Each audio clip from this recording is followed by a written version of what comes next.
우리에게 투자의 규제로 알려진 워런 버핏, 미국 행정부, 특히 미국 대통령과 대치하는 일이 좀처럼 쉽게 볼 수 있는 일 아니었습니다. 그런데 지난 주말에 월가에서는 충격적인 일이 발생했습니다. 최근 자사주 매입 과세 방안을 두고 워런 버핏이 정면으로 바이든 행정부에게 반박한 건데요. 이에 따라 앞으로 증시에는 어떤 영향을 미치게 될지 궁금합니다. 오늘은 이 문제들에 대해 알아보겠습니다. 도움 말씀에 한국경제신문의 한상준 논설위원 나와 계십니다. 안녕하십니까? 네, 안녕하십니까? 네, 지난 주말 미국 증시 두 가지 악재가 발생하지 않았습니까? 네, 사실 변동성이 확대된다. 그래서 목표 수익률대로 주식을 투자해달라 하는 말씀을 누누이 강조했습니다는. 예. 우리 이행 캐스터가 앞으로는 변동성 지수에 해당되는 빅스 지수가 상당히 불안할 거다 하는 그런 쪽의 진단이 내렸는데요. 예. 바로 이런 변동성이 확대되고 공포 지수라는 빅스 지수가 다시 올라가는 큰 요인은 여러 가지 요인이 있습니다는. 아무래도 굵직한 사람들 간의 갈등 문제 이런 것도 지금은 그 증시에서 심리적 효과 이런 것이 이제 큰 점을 감안하고 또 증시가 어느 정도 보면 변곡점 상태에 있지 않습니까? 예, 그렇죠. 그렇기 때문에 이런 분들의 그 갈등이 이런 빅스 지수라든가 이런 쪽의 변동성으로 확대로 나타나는 것이 아닌가 생각합니다. 그래서 지금은 주가가 저평가하기 때문에 향후를 보면서 긴 기간을 보면서 주식을 사라 이런 쪽보다는 뭐 이전에 한번 말씀드렸습니까? 문 회장이라는 아주 부동산 개발에 관련해서 굉장히 유명하신 분이 있는데요. 자산도 많이 올리시고 하루에 1%씩만 수익이 되면 거래일이 1년에 200일 이상이니까 사실 수익은 나지 않느냐 하는 그런 시각이 단초로 보여주는, 그렇게 하기는 힘들기는 하겠습니다는. 우리가 예금 금리가 5%면 10%만 채우면 그때그때 수익을 실현하는 그런 쪽으로 강조한 것을 지금은 지켜야 될 시점이 아닌가 생각합니다. 일단 두 가지 갈등이 다시 좀 나타났는데요. 지난 주말에 뭐니 해도 1월 그 PCE 물가가 나왔죠. 이 또한 그 예상선을 좀 못 돌았죠. 그러다 보니까 이제 인플레 지표가 1월 같은 경우에는 다 나왔죠. 3대 지표, 소비자 물가 CPI, 생산자 물가 PPI, 그리고 통화 정책의 잣대가는 PCE 물가 전부 나왔는데요. 예상선을 좀 못 돌았습니다. 그러다 보니까 자연스럽게 인플레 재발 우려가 되다 보니까 나중에 말씀드리겠습니다. 국전연설에서 인플레가 잡힌다 하는 바이든 대통령과 그다음에 파월 간의 갈등이 심화되지 않겠냐 하는 쪽에 월가에서 보면 증시에 부담이 됐다 이렇게 됐고요. 또 한 가지는 이제 이번 주에 IRA 인플레 감축의 세부안이 좀 수정된 형태가 나오고 있는데요. 여기에서 자사주 매입에 대해서 과세율이 굉장히 상향 조정하는 거로 이렇게 알려져 있습니다. 아직 확정된 건 아닙니다는. 그래서 작년에 그 IRA 이게 발표가 됐을 때 자사주 매입에 대해서 1%의 세율을 붙이겠다 하는 거에 4%로 조정된다. 그 시청자 여러분, 이건 굉장히 충격적이거든요. 그렇죠. 그러니까 자사주 매입은 일반적으로 주가를 끌어올리면 다 좋은 게 아니냐 하는 시각인데 왜 바이든 정부는 왜 자사주 매입하면 과세율을 4%까지 끌어올리느냐. 자연스럽게 자사주 매입에 대해서 가장 전략적으로 오랫동안 거세왔던 워렌 버핏이라든가 이런 분들의 반발이 될 수밖에 없죠. 뭐 아시겠습니다. 워렌 버핏은 투자의 구류, 오마가의 혈연 이렇게 알려져 있습니다는 절대 정부와 각을 세우지는 않습니다. 이것도 하나의 투자 철칙인데요. 그런데 오죽했으면 워렌 버핏이 사실 그 바이든 정부의 정면으로 반발해서 투자자들한테 공개 서한까지 보내는 일이 발생했거든요. 결과적으로 보면 증시에서 보면 뭐 경제 지표 여부와 관계없이 바이든과 파월 간의 갈등, 그러니까 바이든과 그 다음에 자본시장의 대통령이라는 워렌 버핏과 갈등, 주가는 떨어질 수밖에 없죠. 그래서 3대 직사가 비교적 특히 인플레와 금리에 민감한, 그리고 자사주 매입에 민감한 빅테크 종목을 중심으로 해서 비교적 큰 폭으로 떨어졌다 이렇게 보게 됐습니다. 자, 이렇게 경제 지표를 통해 확인할 수 있듯이 인플레이션 재점화 우려가 커지고 있습니다. 그런데 이례적으로 지금 바이든 행정부 입장에서는 괜찮다 이런 평가를 내놓고 있지 않습니까? 네, 물가에 대해서 이례적으로 이렇게 정부가 사이드에서 평가하는 것이 바이든 정부가 지난 2월 6일 날 국전연설 이후로 계속되고 있는데요. 그만큼 내년에 연임에 인플레 통제 여부가 굉장히 중요하기 때문에 이 부분에 대해서 굉장히 민감한 반응을 보인다 이렇게 됐습니다. 예.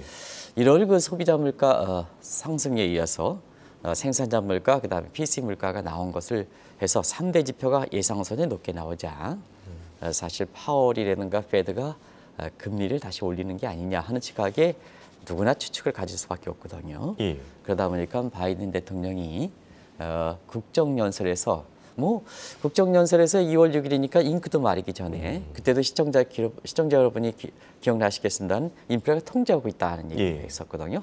근데 갑작스럽게 한 달도 안 돼서 뒤집어 버리면 바이든 대통령이 국정연설에서 아주 이상하게 된 꼴이 되는 거 아니겠습니까? 그런 과정에서 다시 한번 PCE 물가 나오고 나서 세 가지 각도에서 이렇게 이번에 물가 문제에 대해서 평가가 나왔다 이렇게 됐습니다. 하나는 인플레는 역시 작년 6월부터 통제하고 있다. 예. 통제되고 있다. 안정세를 유지하고 있다. 이건 미국뿐만 아니라 전 세계적으로 동일한 현상이다. IMF가 작년 10월에 세계 물가가 정점을 지났다. 같은 맥락이다 이렇게 됐습니다. 예. 그리고 통제 여부와 관련해서 인플레가 통제된다 하면 디스인플레죠. 제니 옐런 나중에 말씀드리겠습니다는 디스인플레 이게 굉장히 민감한 얘기를 하고 있거든요. 예. 그래서 디스인플레 여기를 다시 한번 확인해 주면서 앞으로 물가는 그때마다 다소 예상선을 올려가지만 이 통제할 수 있다 하면 나중에 잡힐 수가 있다는 얘기거든요. 예. 그래서 바이든 정부는 인플레가 통제하고 있다는 측면에 디스인플레를 다시 한번 강조했습니다. 그리고 지금 상태에서 인플레만 잡으면 예. 경기가 침체된다. 고용도 침체된다 하는 측면에 에클스 지수 세 가지 각도에서 비판을 했습니다. 아무래도 이 대목은 지난 2월 6일 날 바이든 대통령이 국정연설에서 페드에 대해서 노골적으로 불만을 토론한 것과 맥을 같이 하지 않느냐 하는 이런 생각이 드는데요. 예. 내년 대선이 있죠. 결국 대선에서 여러 이슈가 있습니다는 대외적인 측면에서는 비교적 좀 초반 단계 아프간이 조기 철수 이런 실수를 많이 하고 우크라이나 전쟁이라든가 이런 측면에서는 확실히 지금의 바이든 대통령의 지도를 끌어올리는 가장의 대외적인 측면이거든요. 예. 근데 대내적인 측면에서는 특히 자기 자신의 지지층에 해당되는 민주당의 지지층에 해당되는 밑에 계층들이 지금 불만이 많은 상태거든요. 예. 그게 물가 문제거든요. 그리고 소득의 이렇게 불균형이 돈 많이 푸는 상태에서 이 주가가 올라가고 자사점에 비해서 주가가 더 올라가면 소득 불균형이 더 심해지기 때문에 상대적 빈곤 격차에서 자기 자신의 지지층이 낮아질 수밖에 없는 지도가 낮아질 수밖에 없거든요. 그런 측면에서 인플레의 파월 간의 갈등이 심해지고 이렇게 자사주 메이커는 아주 상징격에 해당되는 워렌 버핏과의 갈등이 심해지는 거다 이렇게 예. 보시면 되겠습니다. 자, 지금까지 언론에 공개된 거는 앞서 말씀하신 제롬 파월 연준의장 그리고 자본시장의 대통령으로 불리는 오바마의 현인 워런 버핏 이렇게 있겠는데 지금 제닛 옐런도 오늘 보니까 디스인플레이션까지는 아직 멀다 이런 얘기를 주말 사이에 내놨거든요. 이 부분에 대해서는 어떻게 생각하십니까? 이게 워싱턴 정가에서 월가에서 굉장히 아주 화제가 됐던 대목입니다. 예. 아시겠습니까? 제닛 옐런 같은 경우에는 바이든 정부의 실질적인 경제 컨트롤 타워 아니겠습니까? 그러면 2월 6일 날 국정연설에서 디스인플레 이걸 예. 강조하는 시각에 있어서는 이 제닛 옐런의 입김이 작용한 게 아니냐. 바이든 대통령이 이걸 평가할 수는 없는 대목이고요. 예. 그런 상태에서 불과 한 달도 안 돼서 제닛 옐런 바이든 정부의 실질적인 경제 컨트롤 타워에 해당되는 이러한 그 분이 지금은 디스인플레이션이 멀다 하는 측면에서 보면 바이든 대통령과 이렇게 바이든 전 대통령의 정부의 실질적인 경제 컨트롤 타워에 해당되는 제닛 옐런 간의 갈등을 보이는 게 아니냐 하는 쪽의 시각이 워싱턴 정가라든가 그다음에 월가에서 화제가 됐던 대목이거든요. 이런 측면에서 한번 제가 개인적으로 좀 말씀을 드린 적인 측면인데요. 예. 자, 바이든 정부가 집권 2기를 맞아서 경제 파워가 어디로 형성되느냐 하는 측면에서는 지난번에 2기의 경제 진영진에 대해서 한번 말씀드렸습니다. 이 대목은 향후에 경제 정책을 풀어갈 때 굉장히 중점적으로 봐셔야 될 대목이다 이렇게 말씀드렸는데요. 예. 자, 라인 계층보다는 스텝 계층이 그러니까 백악관 참모 계층들이 더 중점을 둔다. 예. 거기에서 가장 핵심적인 사람이 통화정책 부의장을 했던 브레이너 이낫을 앤리스의 위원장을 앉히고 예. 번스타인을 CEO로 앉혔다. 이 대목이 굉장히 바이든 정부의 라인 계층에 해당되는 제닛 앨런과의 역학관계가 어떻게 될 것이냐 하는 측면인데요.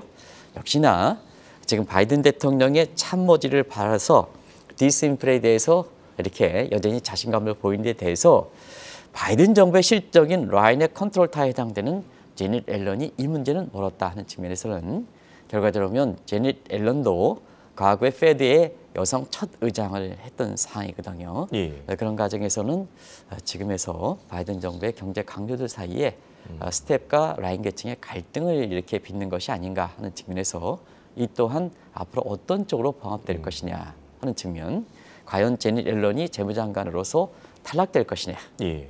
이 대목도 굉장히 바이든 정부의 집권 2기의 바이노믹스를 추진할 때 굉장히 중요한 요소다 하는 걸 말씀드리겠습니다. 지금 보니까 진영 간의 갈등이 어떻게 보면 오늘의 주제가 또 될 수도 있을 것 같은데 지금 금리 인상 정책과 관련해서는 바이든 행정부와 페드 간의 갈등이 확실히 불가피할 것으로 보입니다. 불가피할 거로 보이죠. 예. 그래서 우리가 일전에 말씀드렸다시피 1980년도에 이때 상황을 잘 보실 필요가 있다. 그때도 2차 어리 쇼크에 이어서 이렇게 스태그플레이션 났을 때 볼커 의장이 물가 안정을 중시해서 예. 금리를 세게 올렸거든요. 그런데 금리를 세게 올려서 사실 물가가 잡히기 시작하자 기준금리 17%까지 올린 것을 9%까지 좀 안정시키는, 대선이 있는 상태에서 안정시키는 것이 결국은 물가를 다시 재발하다 보니까 예. 기준금리를 20%까지 다시 올렸거든요. 지금 한번 상황을 보겠습니다. 소비자 물가를 기준으로 한다면 작년에 그 2월 9.1%에서 어찌됐든 이번에 물가 그 1월 달 같은 경우는 당초 예상보다 높게 나오긴 하지만 예. 6.2%는 계속해서 안정 추세가 되는 상태거든요. 그렇죠. 그래서 피벗 얘기가 나왔지 않습니까? 근데 예상을 좀 웃돌다 보니까 결국에 보면 자, 내년에 대선을 앞두고 페드가 정치적으로 타협하는 게 아니냐, 포퓰리즘이 아니냐, 이런 쪽의 시각이 우려될 수밖에 없는 상태이거든요. 예. 그런 과정에서 보면 3월 달에 이와 같은 그 시각에서 이렇게 보면 그런 것을 불식시키기 위해서 파월 의장이라든가 페드 입장에서는 다시 금리를 올릴 수밖에 없다. 그래서 이번에 그 1월 PCE 물가가 나온 것을 계기로 해서 예. 3월 달에 사실 그 금리 인상폭이 0.25에서 0.5%에 올릴 가능성이 50%를 넘을 정도로 이렇게 된 상태거든요. 예. 그러다 보니까 자연스럽게 1980년대 볼커의 실수에 대한 부분을 의식하기 시작할 필요가 있었다, 이렇게 보시면 되겠습니다. 그런 과정에서 3월에 페드가 벌써부터 관심이 되고 있는데요.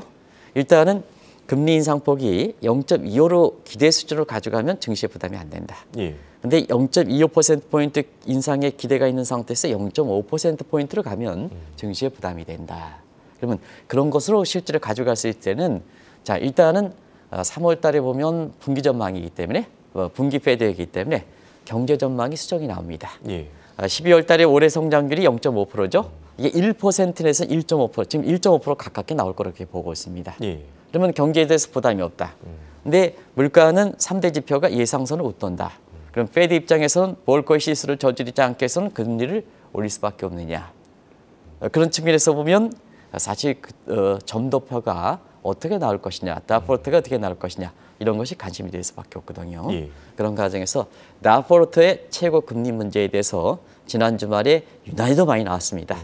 일단은 5%대가 지금은 시청자분이 기대하는 수준인데요. 예. 이거를 여러 학자들이 이렇게 보면 6.5%까지 올려야 되지 않느냐. 그러다 보니까 빅테크 업적이 떨어질 수밖에 없다, 이렇게 됐습니다.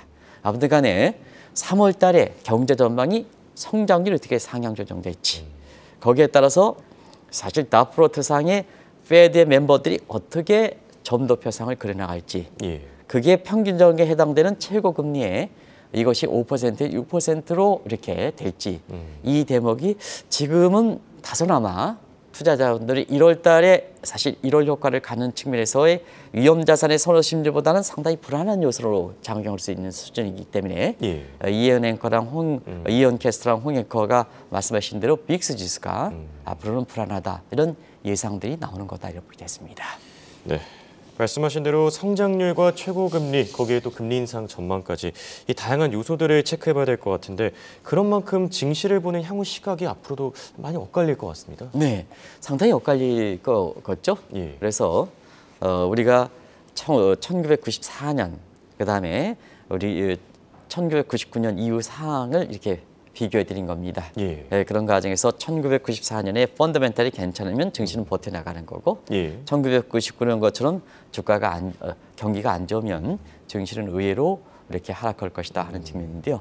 다행인 것은 사실 미국 증시가 큰 폭으로 이렇게 붕괴되지 않는 이유는 뭐 1월 달에 워낙 그렇게 주가가 좋았기 때문에 나름대로 이렇게 지금 2월 증시는 비교적 선방하게 되는 거거든요. 그런 관점에서는 증시 붕괴가 지금 가장 관심이 될 거로 이렇게 보이는데요. 그런 측면에서 펀더멘탈 측면이 괜찮기 때문에 아직까지는 그런 우려는 없다 이렇게 보시됐습니다.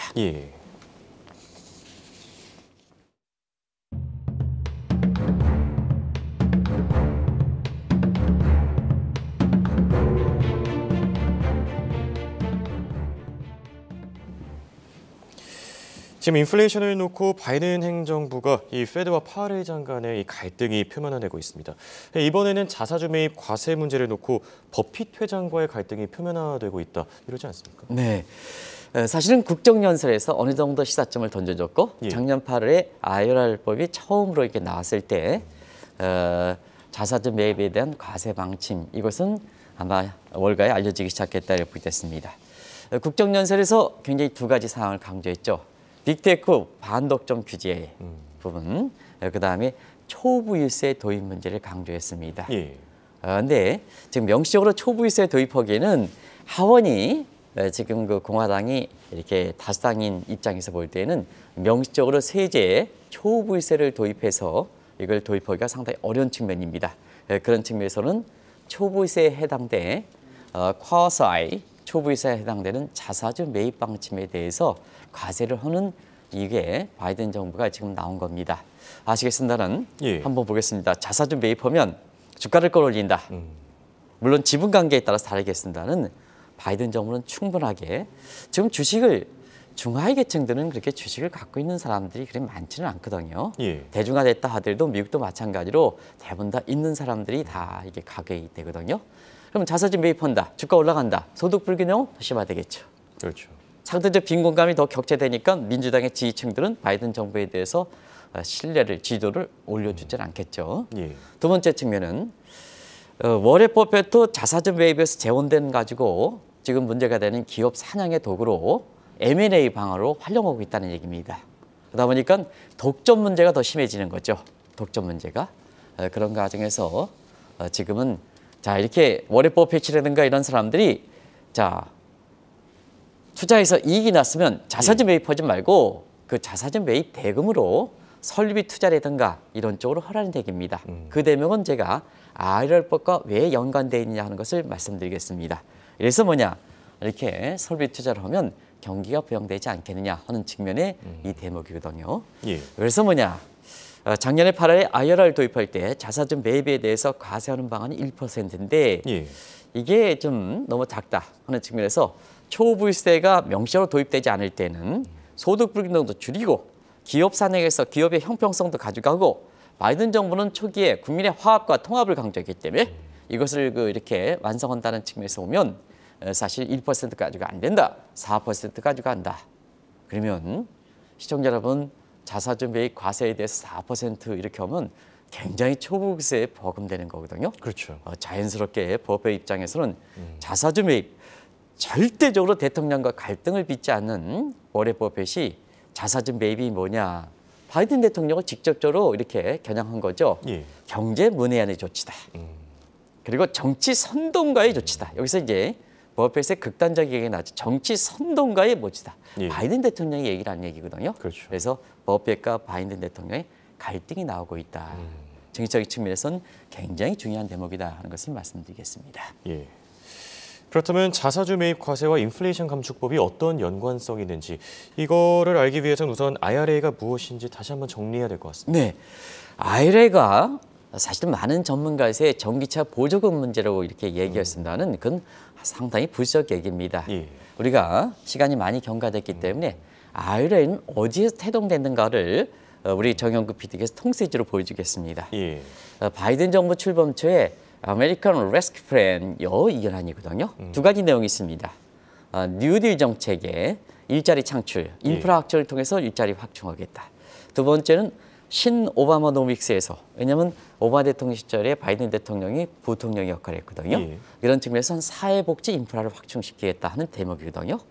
자, 문제는 이것을 가지고 바이드노믹스를 완성시키려고 했었는데 자당의 당들은 자당당다는 소위 이름이 내가 생각이 안 나요. 존 맨춘 의원 기억나시죠? 존 맨춘 의원이 반대를 인해서 이 규모 자체가 3조 5천억 달러에서 굉장히 많이 축소됐습니다. 자막을 남겨주시기 바랍니다. 4,300억 달러로 축소됐습니다. 이런 상태에서 자 지금 연방부채 한도가 꽉 차면서 공화당이 틀어막고 있죠. 그러다 보니까 완성할 수 있는 재원이 없는 거거든요. 그러니까 정부에서 보면 꼭꼭 막혀 있죠. 그러다 보니까 자 자사주 매입 대금 가지고 민간 사이드에서 설비 투자해라는 얘기입니다.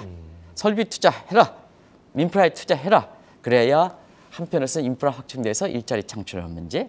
여기서 일자리 창출하는 문제는 완전 고용인데 무슨 얘기냐? 밑에 계층들은 지금 사실 그 실업 문제가 많지 않습니까? 그렇죠. 여기에 고용 창출 시켜주고 또 사회복지 인프라 관련된 부분에 지금 그 바이든 정부가 이 부분을 강조했습니다는 접근이 아직 이루어지는 못한 상태거든요. 이게 대선에서 보면 틀림없이 뭐냐? 이 대목에 대한 바이든 대통령의 공과를 평가할 때 틀림없이 제기될 수 있는 사항입니다. 그러다 보니까 민간 사이드 맞춰주지 않느냐. 지금 공화당은 딱 틀어막고 있기 때문에 영반부채 상환 문제를 그래서 그러다 보니까 자사주 매입 대금 가지고 소득 불균형을 확대시키는 이거 기업 사냥꾼 이 자금으로 쓰지 말고 결과적으로 보면 이렇게 기업의 설비 투자 자금으로 쓰라는 얘기입니다. 이게 이제 그래서 IRR법과 이번에 자사주 매입에 대한 과세 방안과는 서로 깊은 연관을 갖고 있다는 걸 말씀드리겠습니다. 확실히 이 IRA의 실체가 더욱더 명확해지고 있는 것 같은데요. 일각에서는 바이든의 핵심 이 전략 중에 하나인 기후변화 방지법이다 이런 별칭도 나오고 있다고 합니다. 네, 요거는 이제 간단히 말씀드리면 IRA 규모가 축소된 4,300억 달러에서 무려 3,700억 달러가 결국 기후변화와 관련된 얘기거든요. 근데 뭐 아시겠습니다는 바이든 대통령이 워낙 기후변화에 대해서 당신이 이제 이끌어온 측면이 있고 바이든 대통령이 처음 2021년 1월 20일 날 취임하고 나서 세계에서 보면 세계 기후변화를 4월 달에 그것도 코로나를 장애인에도 불구하고 자기 의지를 강조시켜서 처음으로 범다자로서 이제 이렇게 비대면으로 세계 정상회담을 했었던 거거든요. 그 관점에서 보면 역시 바이든의 그린 성장, 그린 글로벌 스탠다드라든가 여기 나오는 ESG라든가 이런 쪽 다 뭐 카본 제로 뭐 얼부 잘못된 얘기입니다. 알리백이라 하는 그 뭐 알리백 이 대목이 지금 굉장히 잘못되게 표현한 거거든요. 아마 누가 얘기했는지 시청자 여러분 잘 아시겠습니다. 이 대목을 왜 이끌어갈까 하는 측면은 기후변화를 강조하면 지금 상태에서 가장 문제가 되는 국가가 중국입니다. 중국은 제조업이 주력 산업에서 CEO, 이산화탄소를 많이 발생하거든요. 그래서 경제 패권 다툼에서 보면 거기에 아주 직격탄을 날리겠다는 측면에 대내적 목적과 함께 대외적 측면의 경제 갈등, 패권 다툼의 목적을 두고 있는 상태거든요. 사실상 이 바이든 대통령이 ESG를 강조하면 강조할수록 중국이 지금 이번 주말부터 양해 대회를 합니다는 거기에 첨단을 부과시키겠다 하는 측면이 2025년 제조업 2025의 정면으로 충돌되는 장면이거든요. 그렇죠. 그런 시기적인 측면에서 중국이 양해 대여를 하는 측면에서 자사주 매입 IR 간축법을 다시 한번 들고 나오는 거다. 그래서 세부안이 이번 주에 발표된다 하는 것을 말씀드리겠습니다. 중국의 양해 대여가 이번 주말부터 있지 않습니까? 그런 측면과 연결되어 있다는 걸 말씀드리겠습니다. 하지만 사실 반대 의견도 만만치 않습니다. 지금 미국뿐만 아니라 이 중국 간의 갈등이 더 심해질 거다 이런 의견도 있네요. 네, 사실상 지금 상태에서 이 대목을 이렇게 보면 결과적으로 보면 자사주 매입의 가사 방안, 그다음에 중국과의 갈등 문제를 종합한다면 우리가 바이든 정부가 모든 것은 미국의 제품을 써라는 BBA, Buy American Act와 결부되어 있다 이렇게 보겠습니다. 자, 그러다 보니까 일부 학계라든가 이런 측면에서 자사주 매입 과세에 대해서 자 이렇게 되면 결과적으로 경기가 어려워지지 않겠느냐. BBA 액트에서 미국의 제품을 사라 그러면 범세계적 측면에서 결과적으로 보면 세계 교육이 위축되고 미국도 당하지 않겠느냐 하는 측면에서 경기 위축 문제가 되거든요. 예. 그래서 한편으로선 자사주 매입 관련해서 월해법 배시라든가 또 월가라든가 예. 또 유대인들이 지금 반대하는 측면이 바로 그런 측면이고요. 핑계를 그 이유를 들어서 예. 그다음에 세계적으로 보면 지금 미국 이외의 유럽이라든가 독일이라든가 이런 반발을 일으키는 것도 지금 상태에서는 세계 경제가 지금의 문제를 풀어갈 때는 세계 교육이 증대돼서 성장이 증가되면 결과적으로 인류 공영을 추진할 수 있지 않느냐 하는 측면에 미중 간 갈등이라든가 심화되면 글로벌 질서가 쇠퇴하고 경기가 쇠퇴되고 더 갈등이 심해지는데 예. 이것이 뭐냐? 미중 간 갈등 문제를 좀 조화롭게 해서 세계 교육을 낼 때는 세계 경제가 부활돼서 이 문제를 좀 이렇게 가져갈 수 있는 근본적 해책이지 않느냐는 측면에 미국의 학계라든가 또 동맹국이 반발을 일으키는 거다 이렇게 보겠습니다. 네. 끝으로 투자자들을 위한 어드바이스, 예를 들어서 이 IRA 세부안이 발표될 경우에 어떤 업종들이 혜택을 받게 될지 전망도 같이 전해주시죠. 자사주 매입 과세 부분에 대해서 우리 다음 달에 우리도 주총을 아주 하는 상태에서는 자사주 매입 부분에 대해서 과세 방안에 대해서는 저 일부 있잖아요. 제 주총을 앞두고 자기의 이익을 위해서 자사주 매입해라 해서 일부의 행동주의 펀드와 맞물려서 개인들도 그렇게 주장하고 있는데요. 예. 이 시각은 근본적으로 재검토할 필요가 있다는 걸 말씀드리겠습니다. 자사주 가입 방안에 대해서. 예. 그래서 소각하느냐, 소각하지 않느냐. 소각하면 이 과세 방안에 직격탄을 날린다. 그래서 일부 사람들이 자사주 매입을 해서 소각해달라. 주가가 올라가죠? 주가가 올라갑니까? 뭐 올라가면 일반적으로. 예. 그럼 본인들의 이익적인 측면에서 주주의 이익을 대변하는 건 아니거든요. 이런 것은 과세 대상에 직격탄을 맞는다 하는 측면에서 그런 입장도 변경해야 된다는 걸 말씀드리고요. 예.